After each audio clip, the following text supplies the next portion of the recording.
Magandang hapon po. 4 na barangay apektado ng tagas ng langis mula sa isang barkong tumagilid sa kasagsagan ng Bagyong Juan kahapon sa Pagudpud, Ilocos Norte. Noong Disyembre pa sumalsad ang MV Namyang sa may karagatan ng Balawi. Inabandona na ito ng mga may-ari na Korean National. Sa lakas ng hangin at ulan kahapon, tumagilid ang barko. Napag-alamang may mga natira pa palang langis sa loob ng barko. Kumalat ito at nangitim na ang mga bato sa dagat.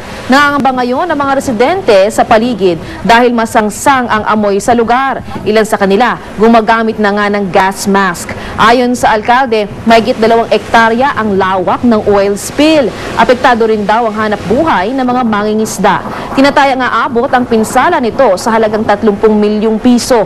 Nanawagan ng lokal na pamahalaan sa Bureau of Customs na pahintulutan silang tanggalin ang barko. Kumikilos na raw ang Philippine Coast Guard para matanggal ang langis na dumikit sa mga bato.